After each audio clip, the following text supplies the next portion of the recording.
Hello and a warm welcome to Federal Special Program Capital Beat. The 5-day special session of Parliament began today, and this was the last day of Parliament in the old building. Tomorrow, the new proceedings will start in the new building. But what everyone is guessing is the agenda of this special session. The hidden agendas are awaited. There's a cabinet meeting which is lined up for 6:30 p.m. We do not know what the decision will be. But when Prime Minister Narendra Modi was addressing the Lok Sabha today, he became emotional. He tried to remember the former prime ministers, which of course includes Jawaharlal Nehru, Indira Gandhi, Rajiv Gandhi, Lal Bahadur Shastri, and much more. He was trying to recall the 75 years of Parliament journey. But what everyone is asking is that what is really going to change when all of them enter the new building? Are we going to see an improvement in the parliamentary democracy, or are we going to see a slumbering down of Parliament? Joining me now is a very special panel today. We have senior journalist and editor Anand Sahai with us. Thank you so much, Anand, for joining. We have senior editor and journalist Javed Ansari with us. So thank you so much. And we also have Nilanjan Mukhopadhyay, who's the senior journalist and author. Thank you so much, Nilanjan. And TK Rajlakshmi, who's the deputy editor of The Frontline. Thank you, Rajlakshmi. And let me begin with the senior most journalist today, and that is Anand Sahai. That what are we really expecting out of this special session? And you must have heard what Prime Minister Narendra Modi said. He became quite emotional. He invoked Nehru. He invoked Indira Gandhi. He remembered all former prime ministers. But what's more important to discuss is that what is really going to change with the new Parliament building? Well, two things. Neither the quality of debate nor the quality of our democracy is likely to change just because the building has changed if it remains under the current dispensation. That's my considered view. It is not a throwaway remark I'm making. In the kind of democracy or so-called democracy, which has been described variously by many institutions around the world in very scathing terms, in elected autocracy or whatever, declining or diminishing democracy. I'm not getting to any of that. But the fact is, I, as a citizen, I can testify to it, to the change as a witness, as a live witness here, as a citizen, about how I've seen the quality of political life suffer, the quality of legislation suffer, the quality of policy making suffer, and also the quality of civil society, life of the civil society suffer to a very, very great degree. Today, what the various instruments, the coercive instruments of the state, like the police and so on, what they do not do directly, they delegate those powers to uncivil elements of civil society who are very well banded, very well organized, and who find patronage from the highest quarters of the executive. So that it is their everyday exertions, they're wreaking havoc on our civil society, and the complete silence, which amounts to complicity of the most important elements of the executive, both at the center and in the states, in many states, run by those who run the center. This is what's caused India to be labeled today, is an ignominious label of an elected autocracy. That is what will happen with this was answering your question number 2 first. What will happen by moving to the new building? If the government were to change in Delhi, then whether you move to the new building or remain in the old, it simply doesn't matter.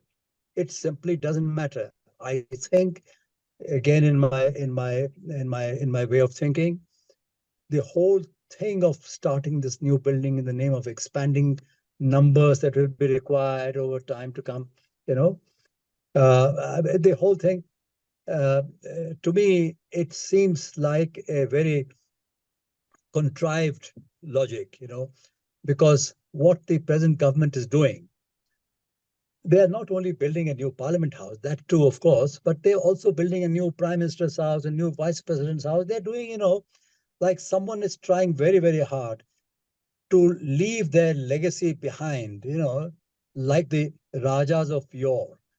Like someone built the Taj Mahal, someone in some other corner of the earth built something else, somebody built the Qutub Minar. In the same way, when I depart, you know, uh, this is the story, no matter what the writers of history, different kinds of shades of opinion, no matter what they have to say, but Right. I would have built this bar. So that's one aspect of it. As far as holding of the present session is concerned, this 5-day special session, what bills, etc., legislation they will have, there was nothing of pressing importance. There was nothing of pressing importance at all. So much has been speculated upon. Let's see what happens. Women's bill and so forth. They've sat tight on all this for many, many years. And then we heard all these extraordinary things. One nation, one election. So let's hold our horses. Let's not jump into that. But I think what the Prime Minister said today, I've only had the chance to see a summary version put out by a well-known news publication house. It is the most, if a schoolboy debater of class 10 were asked to make a speech on 75 years of Indian Parliament, not Indian democracy, not Indian party system, but the Indian Parliament is an old building. Is old building is subject of a debate? You got to have, you can have a fair debate or a discussion or pass a resolution or write a few books, because it's a very complex subject, about what has happened since the Constituent Assembly finished its job, gave us a new constitution, and then in 1950, 50 January onward, we began our new republic. And in that republic, what kinds of things have occurred? That is the record of our parliament.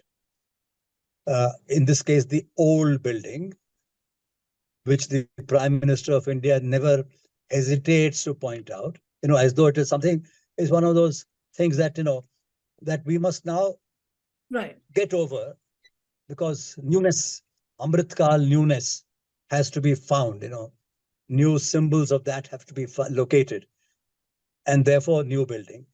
But the discussion by the Prime Minister of India on what transpired in the old building, it is not a question of enumerating names of a few prime ministers. I'm not sure he was invoking Jawaharlal Nehru or Indira Gandhi and so on, or even Sri Atal Bihari Vajpayee. He was naming these names in a vacuum, because he never tires of running down Nehru. He is even reticent about applauding a prime minister of his own party, Mr. Vajpayee. He mentions him now and then in passing, but he has already declared, his party has declared, his keenest followers have declared that there has been no better prime minister than Sri Narendra Modi. That's a matter of record, right? So when you say that, then I think I will take with a huge pinch of salt any so-called noble sentiment on the part of the government to say, let's commemorate 75 years of the old building, and as we slip into Amrit Kal, meaning the last quarter century before a century is struck. Right. That's one thing. Two, I was thoroughly dismayed that G20, glories and praise be to G20 summit being held in New Delhi a few days ago. That's not part of Parliament record, for heaven's sake. And G20 worldwide, everybody, every country which is a member of that grouping gets a chance to observe it once in a year, and very business-like fashion work is done. No new mandapam is created, no new lights And preceding the G20 for one whole year, every town of India, leave alone a big town or city, was plastered with G20, with the ruling parties.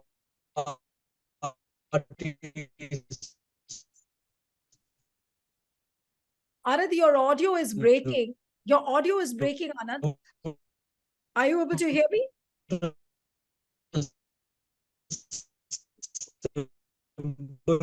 I think, Anand, your audio is breaking. Lotus, beg your pardon? Your audio was breaking. It was the most. Yes. It was a most ordinary speech. Okay. Which should not have been made by any prime minister. Okay. It was so poor in intellectual conceptualization. It was so poor in political thought. It was completely absent in philosophical ideas, and it betrayed total ignorance, if I may say so, of the meanings and the implications of the major legislations passed in the last 75 years, Right. which have moved us away from colonial rule and feudal rule. Right. Of course, there have been scraps and quarrels among different parties about what shape India should take in the future. But that was all part of the democratic process. None of that was referred to. When you name some prime ministers, and then you say, these throwaway lines that it is the British imperial rulers who constructed the old building, but do not forget, it was the sweat and tears and toil of our fellow Indians which constructed the building. Right. This is not patriotism. Right. Sure. This is pop patriotism. Pop patriotism. Okay, sharp remarks coming from you there, Anand, and I'll come to Javed now. And Anand is very clearly saying that Prime Minister's speech today was disappointing. It did not qualify for the special occasion that he was trying to mount. But what would you really say, if I may ask you, that what is so special about this special session? Everybody is guessing and waiting. There is a cabinet meeting now, which is going to happen. What do you think really the government has on its mind? Look, my experience with this Prime Minister and this government has been that it's extremely foolhardy to try and second guess the Prime Minister. So therefore, expect the unexpected.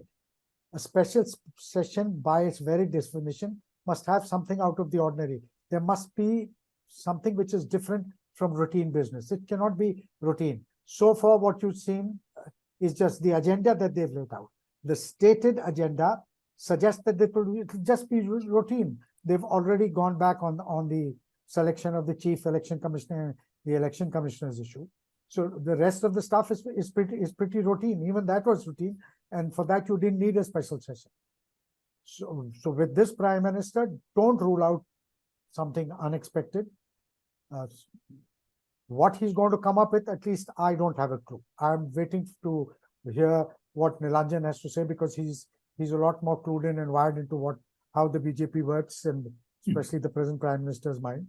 But at least I'm totally ignorant. I can't say. I can only hazard a guess. And like somebody just pointed out to me before we went on air, that to call us with regards to today's cabinet meeting, which is likely to start soon, that all that is required if you want to go in for snap elections is a one-line resolution from the cabinet.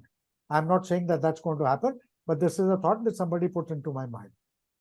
But I'm told that the inauspicious month will only give over on the 14th of Jan, and therefore, and the grand unveiling of the Ram temple has to take place thereafter. Only then, as they say, the Turup ka Ekka is the unveiling of the Ram temple, and only then can they go in for election.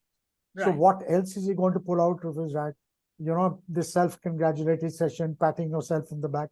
I do believe that the easiest thing in the world is to be a legend in your own mind, to pat yourself. I mean, there have been umpteen sessions, umpteen summits of heads of state of G20. Mrs. Indira Gandhi hosted Chogam as well as NAM. I was a volunteer at NAM and at Chogam. I was not in the profession. Anandji was very much there. So he'd be able to throw light. I can't remember street lights being put up a special session being summoned by Mrs. Gandhi to pat herself on the back. That was also the high noon of India's international presence. Right, but before Javed, but before I go to Nilanjan, I want a quick comment from you as to, we've seen a decadence in the parliamentary democracy, and it would be unfair if I don't ask you this question, that now since it's a transition we are seeing from the old building to the new one, people are asking that, are we going to see a slumbering down of the parliamentary democracy, or are we going to see some good days coming ahead? What are your expectations, and what would you really like to say on this occasion? I hope I'm around to see the day when Indian democracy is strengthened, and especially when the level of parliamentary debate is elevated, at least restored to what it was when I started covering parliament in the mid-80s and thereafter. So I hope I am around to see that day. But my heart says it should happen. My head says it won't happen. Given the state of affairs, given the way, today was a solemn occasion, yet rone dhone ka avsar nahi hai. If you're ventilating people's grievances, if you're raising their concerns, is that rona dhona? What is this? What is the kind of level of the kind of terminology that you're using? So I don't see this. Let's say one of the prime minister, one of the peculiar features of prime minister is that he says one thing, does quite another. वो हाथी के दांत दिखाने के और खाने के और. So you sound very conciliatory when the world's eyes are on you, when G20 is happening, when heads of state are coming, and the moment they go, then something else starts happening. So I hope, Neelu, that we are all around when a new era in parliamentary democracy dawns. But I'm not so sure if it will happen in our lifetime, at least in my lifetime. Right. Okay, Nilanjan. So if I may just take a cue from what Javed said, and what are your sources? What is the kind of information you are picking up from your sources within the government? What is really so special about this special session of Parliament? I really want to understand from you. Yeah. Just one sentence. The sources are asking, what is your information? So you can understand. Okay. Well, it's not a real, it's a real, not a matter of joke, because it actually shows the level of opacity in this government, that barring 2 or 3 or maybe at most 4 people, no one has any clue as to what is happening. Now, let me go, I have a few thoughts. I was listening to several points which you raised with Anand and what Javed was also saying. First is that let me remind all of you, because there is so much that has happened in the last 10 to 12 years that we have forgotten quite a bit. Mr. L.K. Advani, when he was asked about Mr. Narendra Modi at some point, he had said that he is a very good event manager. I think we must put this in our, pin it down on our computers, that this is one of the comments made about Mr. Modi by somebody who has actually seen him grow from the first day. We have to understand that Mr. Advani was the president of the BJP when it was his decision to induct Mr. Narendra Modi from the RSS into the BJP. So he must have seen some qualities in it. One of those qualities was a very good event manager. So what is happening now is an event. It is a special session. The second is what you asked me, that what is happening. Right in front of me is the latest issue of the magazine Organizer, which is one of the RSS publications. It comes out in English, Panjane is in Hindi. You have been using the word, and Anand also responded, the word guess. Do we guess? Now, the headline also says, guess what? And then there is a brief intro. I will just read it out, because this actually shows the psyche of the current political dispensation in India. It says, guess what? Unpredictability is the only predictable. In the last 9 years, the Modi-led NDA government has often left the media, Lutyens Delhi, and usual policy influencers scratching their heads, trying to second-guess what next. The suspense behind calling the special parliament session is more of the same. So out here is a regime which actually takes immense pride but of more than not that, sharing information. Nilanjan, the very fact that you're showing us that magazine called Organizer, which has this title, is a telling commentary of what is happening. So does that mean that even RSS has no clue? It's RSS is also clueless as to what is happening? Well, my belief is that what I said in the beginning, that my sources are saying that what is your information, which actually shows that the very little information comes out. Mr. Modi was once asked about somebody not being told something. So he said, his answer was, Zarurat kya hai? There is that credo within the current government is that people must be told what they need to know. So if somebody does not, if the Lok Sabha speaker does not need to know what he has to do 5 minutes after the house the session is convened, why should he be told 5 days earlier? He'll be told at the last minute, ye karna hai. We have also talked about the transition from the old parliament to new parliament. Here there is something again we have forgotten. All of us made this point in November, December 2020 when Mr. Modi laid the foundation stone of the new parliament building. As we all know, the Prime Minister has no role to play within the functioning of Parliament. Functioning of Parliament is solely the responsibility, or it is of the President and the presiding officers of the two houses. The Vice President also gets included partly because of that. So if anybody has to be the master of ceremony of a transition from the old to new, it has to be either of one of the four of them.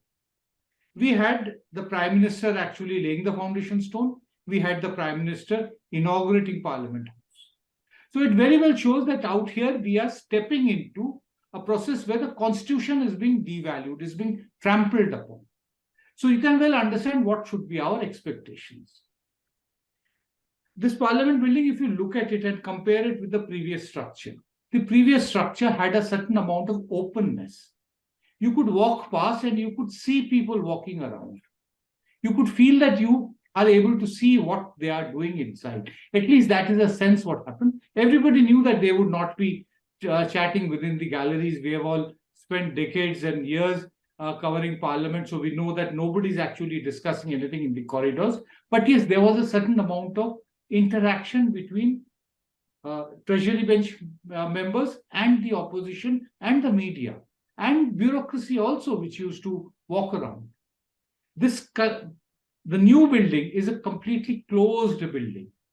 It gives a sense of claustrophobia, which I fear is going to be the future of Indian democracy, which will remain if unless there is any major change in the political regime in the next parliamentary elections. I think that we are going to be a very claustrophobic republic, if at all we will remain a republic or not.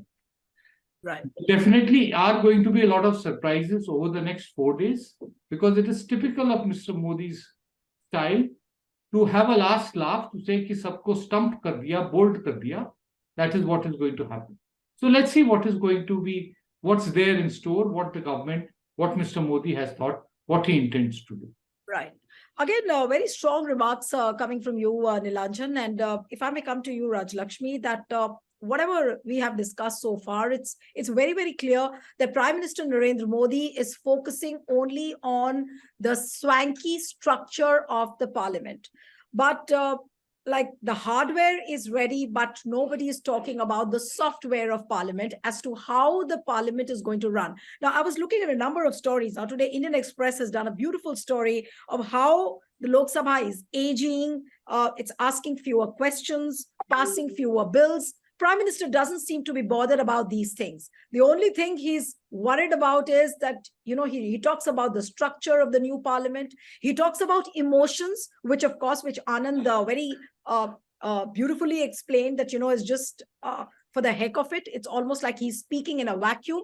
What would you really say to the day one of this special session of parliament? And what does Prime Minister really have in mind? See, first of all, John Brittas of the CPM, he raised a very important point. He said again, that it's not about a structure. might just shift from one building to the other. But it's not just that, it's also about following processes, right? So and of course thereupon, he listed several things that the in terms of omission and commission that this government has been sort of responsible of, also referring to the bulldozing politics of the government.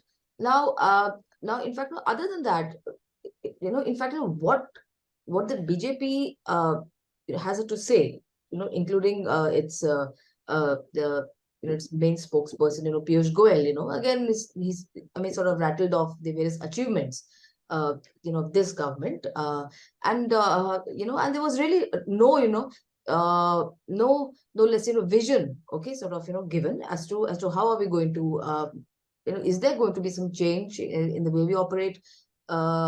Is there, are, Parliament proceedings going to be more, inclusive or not, right? And in fact, it was quite interesting to see the LOP, in fact, raise the issue of the two Aam Aadmi Party MPs who are out, Sanjay Singh, as well as Raghav Chadha. So I think Mr. Kharge, in his opening speech, he made these references to show how processes have been, continually undermined by the BJP. Because if there's opposition outside, you're labeled as anti-national. And as John Britta said, if anybody says anything, you're told, go to Pakistan. Okay. Now, so these things are in fact the reality that confront, in fact, both political parties as well as ordinary citizens. Ordinary critics of this government also have been subject to all kinds of labels, just because they sort of raise certain questions. The way in which the ED has been used, the way in which the CBI has been used, everybody is quite, in fact, quite aware about all that. Then this whole thing about, of course, it's not just about the passage of certain bills, which has been, some of them, continue to be quite controversial. For instance, the appointment of the CEC and the ECs, right? So there itself lies, an undermining of even the Supreme Court, about the appointment procedure as to how CECs, how a CEC and the ECs are supposed to be appointed. In fact, when the building was itself inaugurated, a few weeks ago, the president was not invited, right?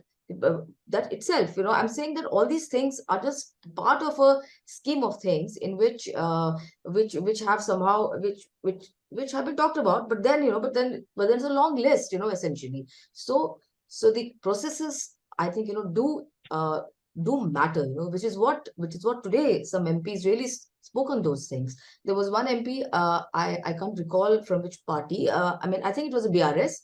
He said that, this whole thing about this Hindu-Muslim divide that has happened in the country, it's very unfortunate.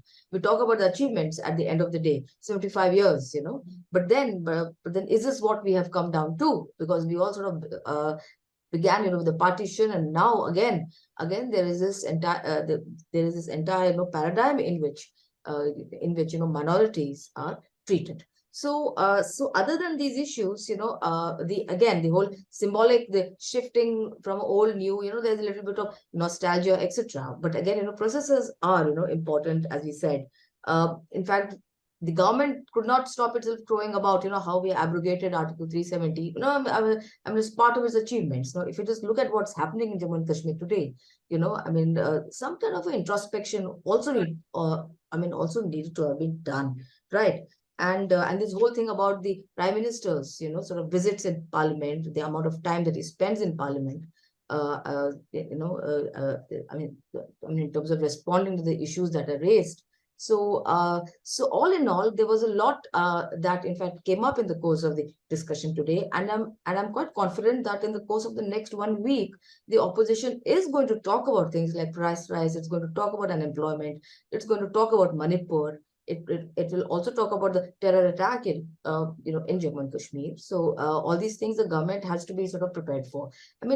the entire way in which this special session was called, this whole shroud of secrecy, as all of us have been sort of discussing, right? Rajlakshmi, are you saying that we will see disruptions Yeah. also during this special session of Parliament because of price rise and unemployment? Because I was just listening to KC Vedugopal, the Congress General Secretary, just a short while back, where he said that, we'll try and cooperate as much as we can. So he was trying to strike a conciliatory tone over there that, trying to cooperate with the government. So do you think that, are we going to see some strong protests and disruptions as well during this session of Parliament? Well, I think the opposition should do what it's been doing, that is raise issues of public importance and concern. And I read somewhere that that the mic sort of muting system has also been has taken at at a higher technological level. So there's going to be automated muting of the mics. And besides, let us not forget, restriction of journalists is still are still there in Parliament. It's not gone. The central hall access, for journalists. And in fact, those restrictions are going to continue. So then fundamentally, nothing has really changed. It's just going to be a little showcase, for building, just like the G20 was a spectacle about all about one man. So similarly, this seems to be, just sort of going in the same direction. So I don't really think that anything fundamentally sort of changes. Yes, it was an occasion to introspect. It was an occasion to talk about various sort of important legislations that came about in the last 75 years. But then this government has gone about sort of diluting several of these important legislations, labor laws, for instance. So there's really, in fact, nothing to crow about, other than the fact that it has undermined federalism, it has undermined the functioning of democratic institutions. So on the face of it, there's actually nothing much substantive, which. Yeah. Right. So basically, there's nothing special about this special session. But if I may just take a cue from what we have discussed so far, and Anand, if I may come to you now for the final round of questions and brief comments coming from all of you. So are we entering a new parliament which ushers in an era where it's all going to be about the one man, one party, one institution, and it's just going to be a single man, who's going to turn the things the way he wants? Is that going to be the beginning of the new parliament? So long as this single man you refer to continues to be the single man after the election, then we'll have more of the same. New parliament, old parliament, this room, that room, this building, that building. If he's sitting in a new car, old car, it does not matter. It's the old mindset. It is the conscience of the leader. It is the ethical values and political morality of the leader. It is the intellectual grasp over issues facing the people in this country in the light of its historical experience. That is the issue. The issue is on the democratic path. What is the democratic path? To understand that, and where the upliftment of the poorest sections of our people, where that is a primary concern, not the signing of trade treaties with the richest country in the world, or some other war treaties with somebody. Those things have their place. After all, you have to run a state. Running a state is complicated business than just being a bleeding heart. But no matter what you do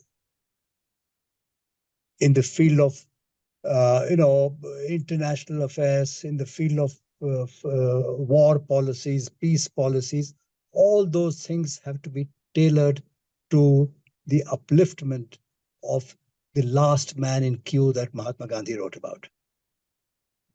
Mohandas Karamchand Gandhi was not called the Mahatma by the whole world. He did not call himself Mahatma. The world called him that. Why? Because he had in mind the condition of the last one in the queue. Right. That's a very well quotation that everybody knows.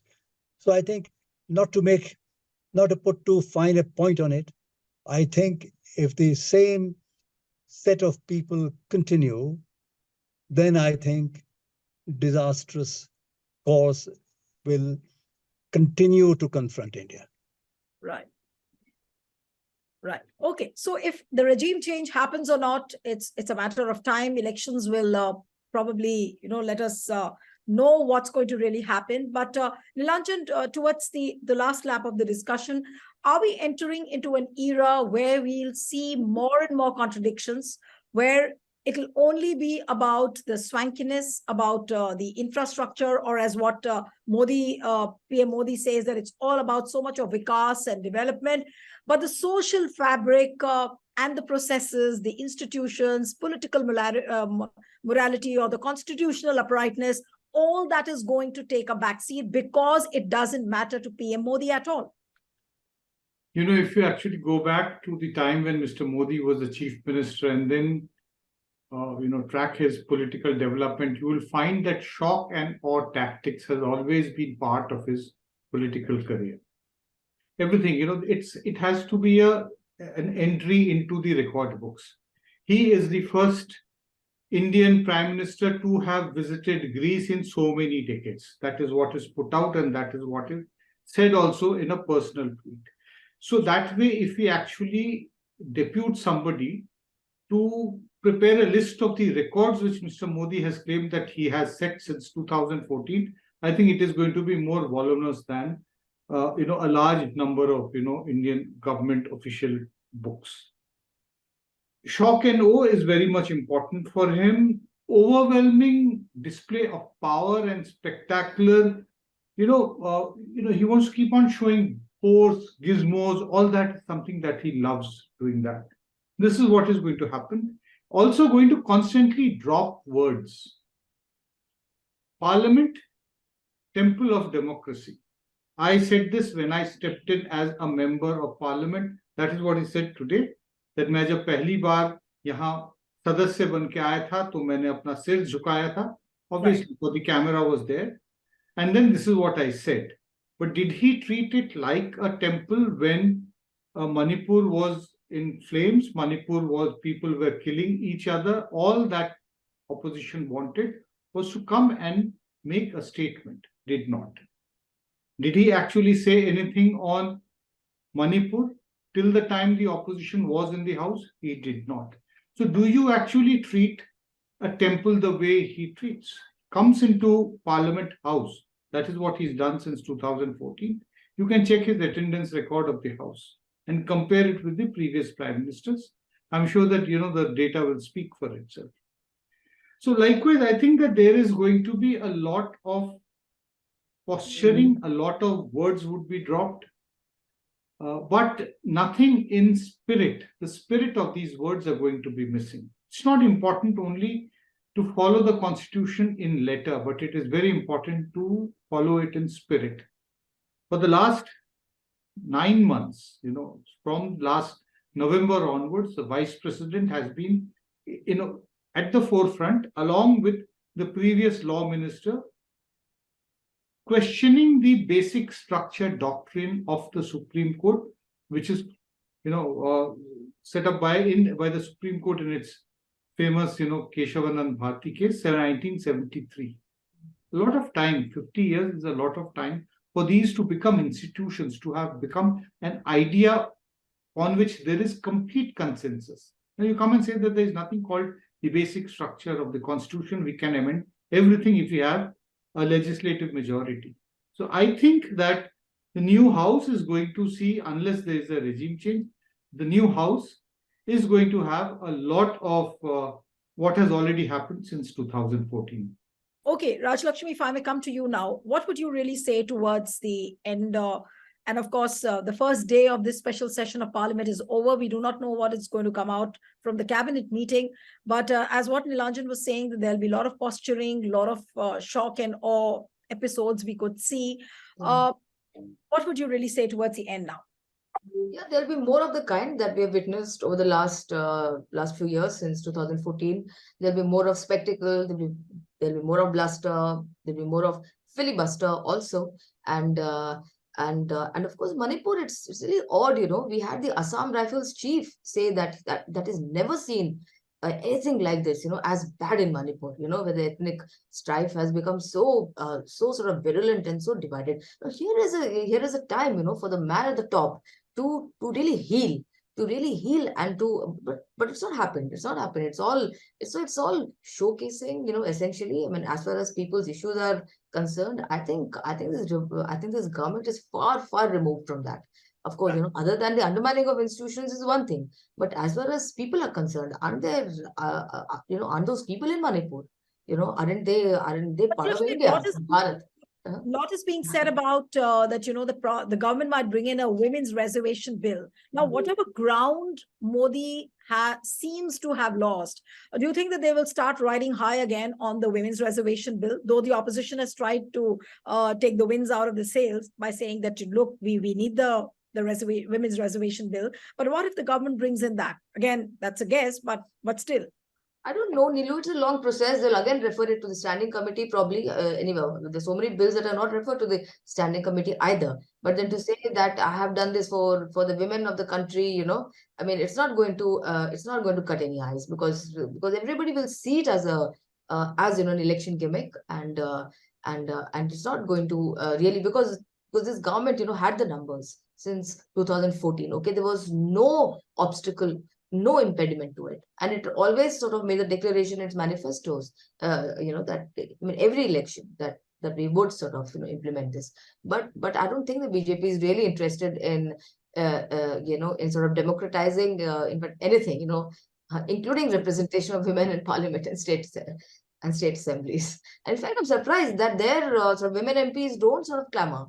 I mean, they should be standing out, with placards outside the Gandhi statue and Parliament saying that, that we want this to be passed. But it's strange. They never seem to sort of make that an agenda. They're very fiery, outspoken, women MPs. Yeah. So, well, all eyes would be on how the next 4 days in Parliament unfold. But yes, people are expecting that Modi has tried to build the brick and mortar of the Parliament, but will he strengthen the muscles of the Parliament? That's a very important question. And people are hoping that the parliamentary democracy improves, the constitutional morality is upheld, as what we spoke about. But will that be done? Will Modi do it? Will Modi be seen in favor of doing it? All these are big questions in the realm of speculation again. And not to forget the big cabinet meeting coming up just in a short while from now. We do not know what the agenda is. So you may be up for very many surprises again. Thank you so much, Nilanjan, Anand Sahai, Raj Lakshmi. It was wonderful having all of you on the program. And I want to appeal to the viewers who are watching this discussion, subscribe to our channel, send us your feedback, and stay tuned to The Federal. Thank you.